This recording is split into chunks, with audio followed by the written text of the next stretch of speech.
How we doing, everybody? Welcome to I would say, a not very positive post-game show for tonight. That was just a lame one tonight. I was pretty much out of it for pretty much the entire game, minus the first couple of innings there. Casas getting the home run late in the game. Other than that, I just felt checked out. I was taking my notes throughout the game, but I was checking on, news and notes, when it comes to, Lucas Giolito, Connor Wong, have an update on Masataka Yoshida as well. Then Casas had the home run, and I'm like, okay, all right, I'm maybe getting a little juice here, but they end up falling short. To be honest, I thought just kind of an embarrassing night. We talked last night after game one, previewing game two, and, of course, this ends up happening when I'm saying that the Red Sox should be all over Emerson Hancock. This is a guy who hasn't really done all that much in his career. Sure, number 6 pick back in 2020, but really hasn't been able to put anything together at the major league level. And for him to, sure, give up a couple of runs tonight, but, he set a career high in strikeouts tonight. So it kind of just frustrates me how this Red Sox offense, they are just so up and down this year, and the approach, I don't know, man. They're just always swinging. I just feel like it's just funny how the Red Sox this year, with the amount they're swinging, it's kind of not even a surprise that Hancock set a career high in strikeouts tonight. What can you do? It is what it is. But we'll dive more into the post-game show in just a second here. I do want to go over tonight's sponsor, Arena Club. I'll let the guys at FT take over. Todd, Father, I want to pull a very expensive card out of a pack. Very difficult to do and very expensive. I can't pay for it, okay? How could I acquire that card? Simple. Instead of driving somewhere, you go on Arena Club, go get you a slab pack, and you'll have some of the best cards you're ever going to see. Some one-of-ones, some cards that you want to have and you can't get out of your home. Go right online. Check out Arena Club. Yeah, I cannot recommend it enough. And every time you rip a slab pack, Arena Club will make you an instant offer for your card based on its market value. That's right. No guessing, no waiting. Instant offer for the estimated fair market value. You can accept it on the spot. You can use that cash for another slab pack, or you can buy, sell, trade. This platform has it all for the collectors out there. And right now, you can get 20% off your first slab pack or card purchase by going to arenaclub.com/foul and use code FOUL. That's arenaclub.com/foul, code FOUL for 20% off your first purchase. All right, go check out Arena Club. They got a great deal going. Take advantage of that if you are in to the card collecting game. But, let's kind of just run through this one pretty quick because we got a couple of news and notes to talk about that I think are a bit more worth talking about than tonight's game. Just in the end, not enough for the offense here, but the pitching did not help out in that department. Terrible pitching overall. Sean Newcomb, 5 innings, 8 hits, 4 earned. Second inning, he ran into some trouble there, loaded the bases. But once again, doing the one thing that he's been pretty good at. He limited the damage over the last few starts. He was getting it done for the most part. But one thing that he has been able to do well since, coming to the Red Sox is getting those double plays, and he got one there in the second inning. It was the liner to Casas, and then he stepped on the bag. The run did score, and then struck out J-Rod on that nice sweeper there to strand a couple of runners. So I was kind of thinking, all right, cool. We got some stuff going our way yet again. But then later on, J.P. Crawford, 3-run home run. They made it 4-0. J.P. Crawford, I've been mentioning that about him in the last couple of streams. This guy's looking for a bounce back year. He was very good a couple of years ago. Last year, he was having a lot of injuries. So 2 for 4 for him tonight. Home run, 4 ribbies. Good night for J.P. Crawford overall. But then the bullpen, didn't really help out all that much. Brennan Bernardino gave up 2 runs, not earned, but that was because of an error that he made. He bobbled a little bit of a comebacker to him, and then he made the bad throw over to first base. You got the run that scored that made it 5-2. J-Rod with the base hit made it 6-2, and then Josh Winkowski. I feel like with Josh Winkowski, let me pull up the numbers here with Winkowski. I don't know what it is. I remember a couple of years ago, we were all so high on this guy. We're thinking, oh man, could this guy even be in the rotation at some point. He hasn't been bad necessarily. Coming into tonight, not bad necessarily. ERA at a 3.12, FIP right around the same at a 3.26, but he's just not that same guy that we saw back in 2023 when he had an ERA at a 2.88. He's just not getting the strikeouts like he used to. He had right around just under 9 strikeouts per 9 back in 2023. And so far this year, only 5 Ks per 9. Again, it's a small sample, but he just hasn't really been that same kind of a guy. Came in the 7th inning. Williamson had the base hit that made it 7-2. Crawford adding on another RBI there, 8-2 at that point. But then Casas comes up, and this is where the offense, it just wasn't enough. And this is where, you got to take advantage of a guy like Emerson Hancock. I'm sorry. This is where I get it's kind of one of those things when the Red Sox get the runs on the board, obviously, you're happy with it. But this is something with the Red Sox this year so far I've just not liked, because there's a lot of talented guys in this lineup, and they're just swinging. They lead the major leagues in swings. I mean, it's kind of one of those things, right? You look at how Bailey has handled the pitching staff, right? Focusing on the strengths. And it's kind of like with the Red Sox, they're thinking, all right, we want to do damage, so just swing the bat. But it's kind of one of those things where you look at the amount of strikeouts they get. You look at, there's times, yes, they put together some, competitive at-bats, but there's times where they just go down, I feel like, so easily. And these guys are just so aggressive. It's interesting. It's very early still. It even feels a bit silly to say. But I do wonder, I said this in the last couple of streams as well, I just wonder if by the end of the year, if they keep having this up and down offense, right, where you get some great nights, and there's been obviously a lot of games where the pitching has really come through.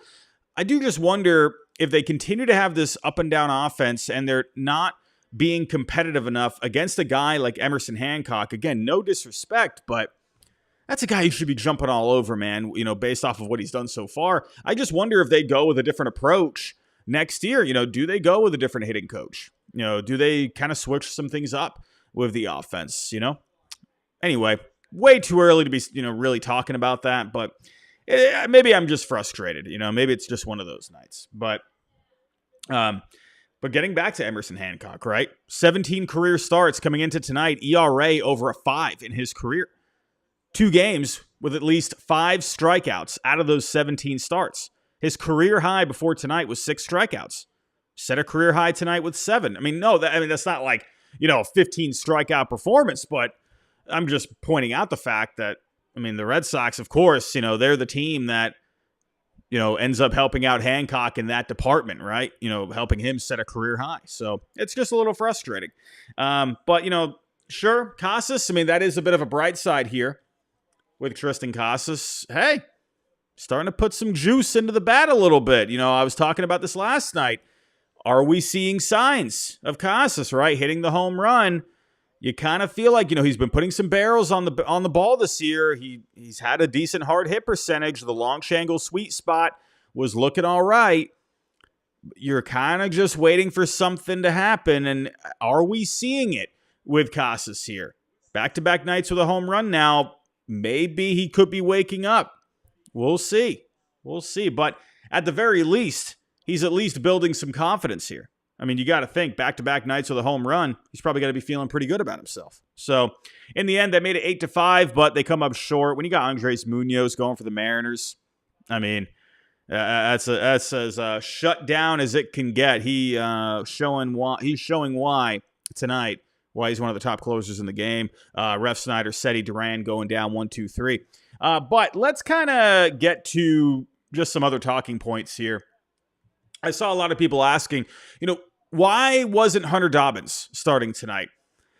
It's kind of one of those things, right? I kind of had to look into how the options work. I was kind of reading up on all the rules and whatnot. So Hunter Dobbins is in an option year, and you get basically, at least from my understanding, is that depending on, I think it's if you are down in the minor leagues for 20 days, that ends up using an option year. And I guess in your option years, you have an unlimited amount of call-ups, basically.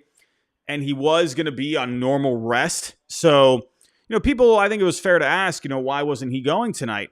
It's not like Worcester's very far, from Boston, but I kind of just wonder if it was just more of like maybe the Red Sox felt like, all right, Newcomb's been fine the last few starts. Maybe they liked the matchup against the Mariners. Maybe they liked him against some of their, lefty bats. And of course, J.P. Crawford, lefty bat going deep on him. But I kind of just wonder if maybe they felt comfortable with Newcomb and they felt like, let's just keep Dobbins at AAA instead of having him go back and forth again, even though it's not that, far of a, how long is it from Worcester to Boston? What is that, an hour, really? But maybe they just felt like, hey, you know what, stay in Worcester, keep your routine going, let's not have you just keep shuttling back and forth. Maybe that was just something that came into play. I don't know the answer. I don't know if Cora talked about this after the game. I haven't listened to the post game. But that's kind of my thinking. I don't think it was anything crazy. I think they were just like, all right, let's just try and get one more start out of Newcomb. Let Dobbins get a start down in AAA, work on a couple of things. I don't know. That's kind of my thinking. Am I right? Am I right? I have no idea. Right? You'd have to ask Alex Cora or Craig Breslow about that one. But for the next start, right?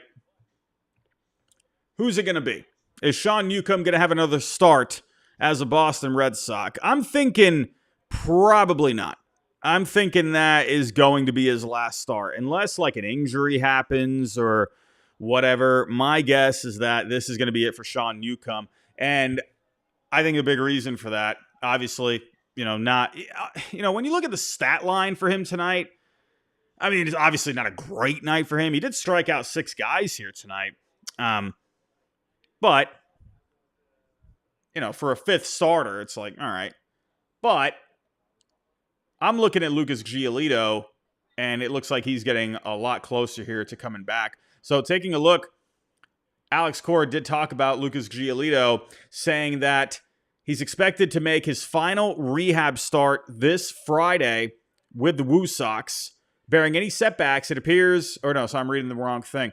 Said he will most likely be activated for the final game of next week's series in Toronto on Thursday. So kind of the way that's working out is, let me see here in my notes. So Crochet and Houck, they're going to be on normal rest. That'll give Bayo and Buehler an extra day of rest, which I think could be good for those guys, right? You got to remember with Buehler, this is a guy who's, has had now 2 Tommy Johns in his career.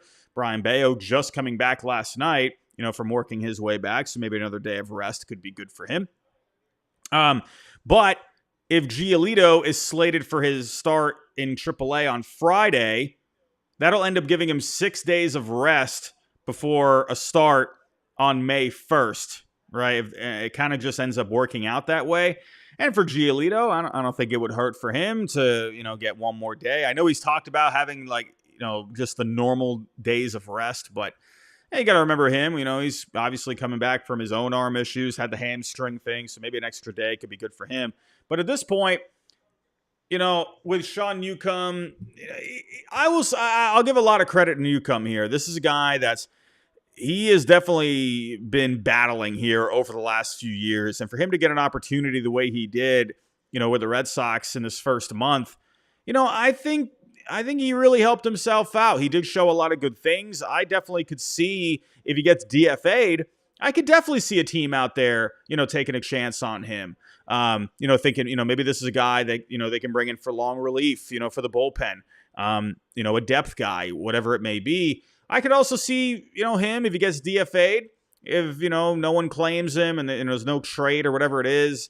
I could easily just see him going back to the Woo Sox. Obviously, this is the best he has pitched. For a long time now. If you go back over the last, several years with Newcomb, right, he had 7 games with the Athletics last year. He was all right back in 2023. I believe he had, some injuries over the last couple of years. But minus that, this is a guy that's really struggled to find his way in his career. And, sure, a little bumpy tonight. But I just think, it's not necessarily anything against him, like, yes, you do want to see a bit of an improvement in the rotation, but I think it's also more due to the fact, that, Lucas Giolito, you are paying this guy some money, and I'd like to see what Giolito can do as the fifth guy in the rotation. I'd love to see what Andrew Bailey, could maybe do with Lucas Giolito. Can they get a new game plan for him to get him back on track in his career? So I'm kind of more willing to go that route as of right now than, kind of let Sean Newcomb either be a depth guy within the organization if it gets to that point, or maybe gets another chance with another team. So, again, not great for Newcomb here tonight, but if you take a look at the body of work over the last few weeks with the Red Sox, I feel like he's been okay. And I think he's at least earned himself a place somewhere within an organization, whether that's in Boston or with another team. So if that's the way it goes, hey, Sean Newcomb, hey, appreciate the service here over the last month. I mean, this guy, I think he showed some good things, and I think that's the best he's looked for a long time. So, but Lucas Giolito, this is going to be, if this is the way it's going and Giolito is going to get that start lining up against Toronto, I'm excited to see how it goes, right? This is a guy, he's had his own, bumps over the last couple of years. He looked pretty solid before getting traded to the Angels a couple of years ago, and that just went horrendous. And then he went to the Guardians, and that was horrendous. And then obviously going to the Red Sox last year, had the elbow injury, got surgery on it. So it's been an interesting few years here for Lucas Giolito. Excited to see what he could do with the Red Sox. So we'll see how that goes. We also got some news here on Connor Wong. And it looks like he's going to be back sooner rather than later. Alex Cora talked about this, saying that he is expected to begin a rehab assignment this weekend. If all goes well, he could return to the Red Sox lineup early next week. And you know what? I'm okay with that. Blake Sable, I think he had a double, with the Red Sox. But other than that, I mean, I think everyone's kind of ready to move on at this point. I liked the idea of bringing him in the offseason. Like, okay, cool. Some organizational depth at the catcher spot. He's shown some decent things with the bat in the past. Maybe they could tap into something. But defensively, it was pretty miserable for the most part. He just looked like he just was not really ready to contribute anything with the Red Sox at this point. Yasmani Grandal, I believe he homered today. So, with Connor Wong, I mean, here's the thing. Carlos Narvaez, I think, is the guy as of right now. I would not be going back to Wong on a full-time basis. I think he's really just the backup guy at this point. I think Carlos Narvaez has shown better things offensively and defensively. Wong, I mean, he wasn't really doing anything with the bat. So, he's got a good arm, but there's not really a whole lot defensively with him behind the plate. So it'll be interesting. If Connor Wong, what is the role with him? What is the playing time going to be with him moving forward now that it seems like Narvaez has pretty much taken the bulk of the starting time? So, or, could there be a situation where, maybe Yasmani Grandal comes up at some point? Connor Wong does have one more option left. It'll be interesting. Keep an eye on that over the next couple of weeks. But for the last topic for tonight, before we get out of here, how about Marcelo Meyer? This guy continues to be red hot. And we even got a little footage here. We got a little footage. Hopefully I don't get copyrighted. It is minor league stuff, so I think that's a little different. But Marcelo Meyer going deep again today, another 2-run homer. And, my goodness, this guy is just red hot as of late. He's gotten 2 hits in each of his 6 games. He's had a 2-hit game his last 6 games, 12 hits total. I mean, this guy's just on fire at this point. It looks like he's completely come into his own here. If he keeps hitting like this, I mean, this is kind of one of those, this is what, when you look at examples of players that are forcing their way to the major league roster, the way he's hitting, I wonder if we could end up seeing him at some point. It's going to be interesting to see how the roster works itself out. I at this point, I don't know. If you end up calling up Roman Anthony and Marcelo Meyer, I don't know how you do that. I don't know. I mean, Willier, he had a 3-hit game. What was that? Last night. And then obviously Seti, he's got his skill set that has been valuable to the Red Sox. Duran, he's been heating up here. I mean, how do you work that, So, I don't know. Marcelo Meyer, he's putting on the pressure. Batting average up to a 277. OPS up to an 836. The on base. He got off to a slow start at AAA. But, man, let's see what happens here over the next couple of weeks. This could get interesting. You got a few days off over, like, the next month and a half, right? Going into June. So, I wonder if one of those days, could you end up seeing a Marcelo Meyer call-up? Roman Anthony, I believe he had 2 hits here tonight as well. Let's actually go check out the numbers with Roman Anthony. OPS at a 990, hitting 297, a 436 on base. I mean, what else is there to say? I mean, these guys are just banging on the door right now. Roman Anthony, I believe, had a good day. They had a doubleheader at Worcester today.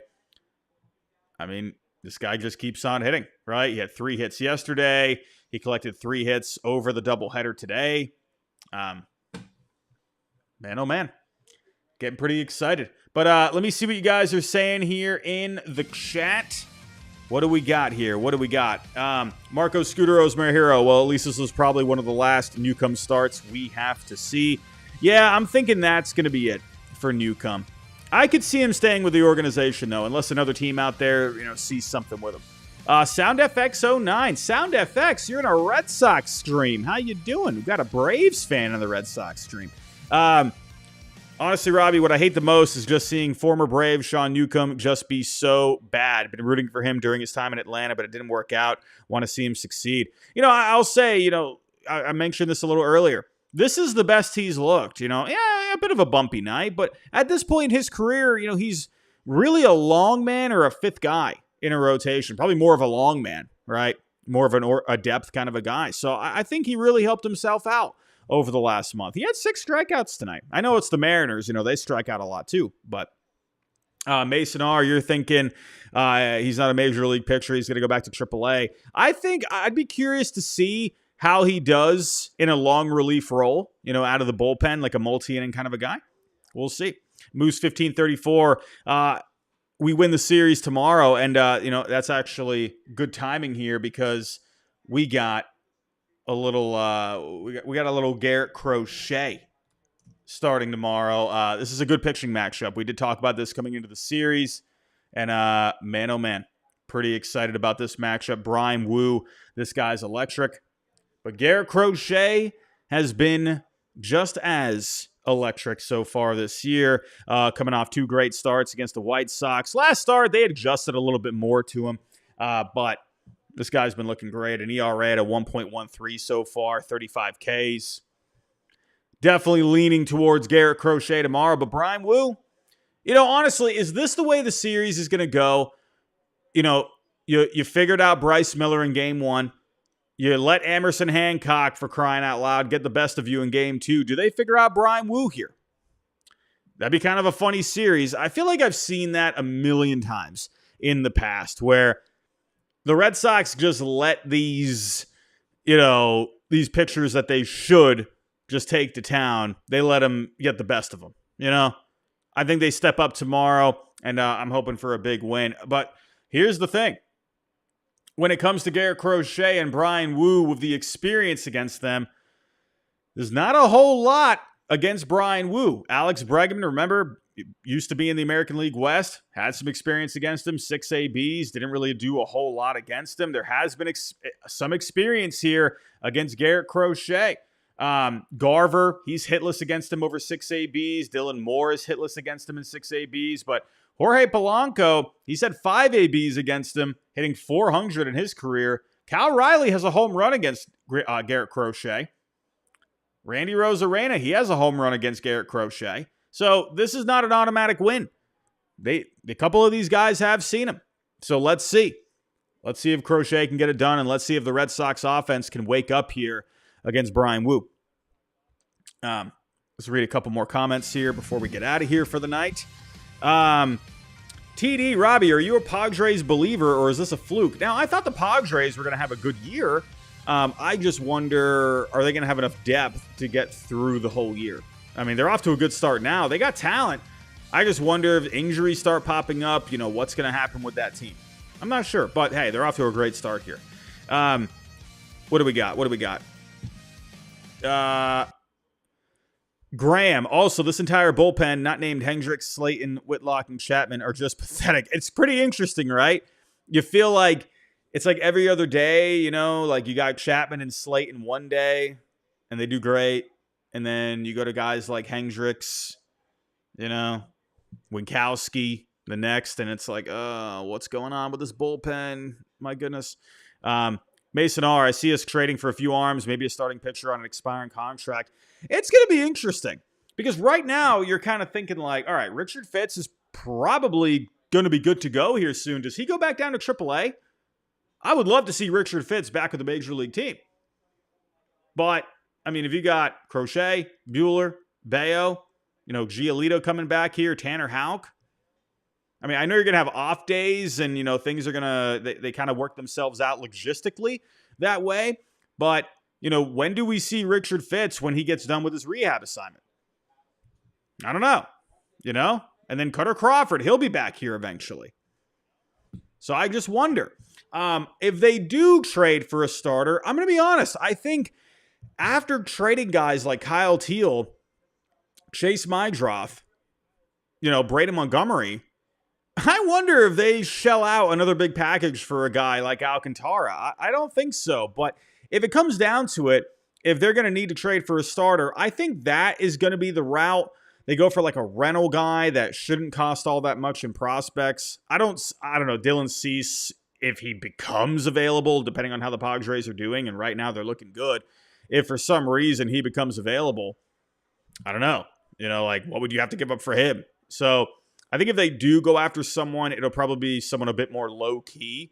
I think the way Crochet are pitching right now, I think I just don't see the Red Sox going after another top guy. I could see, like you said, someone on an expiring deal, maybe someone a bit more low-key. And then you got Pat Graham. Great point. Patrick Sandoval. He was expected to come back in the second half this year. Does he come back this year? I mean, you got him too. So, I don't know. Could Cutter Crawford, Sandoval, could those be the trade deadline acquisitions at the deadline? Like the acquisitions. I'm quoting. I'm putting the little quotey fingers. You know what I mean? Honestly, the way I see it, I see the Red Sox going after something for the bullpen. I've said that a million times. I could see them going for a big arm in the bullpen, right? If Helsley becomes available, I could see that. We'll see.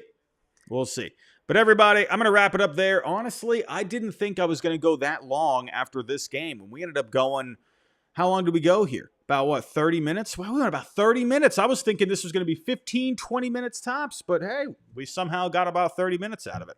Everybody, I'm out of here. If you're kind of the way out, hit the like button for me. Subscribe if you're new. And don't forget to check out Arena Club. Make sure you use that code. Take advantage. It's a good deal. Everybody, I'm out of here. We'll be back tomorrow for the series finale, and I'll talk to you next time.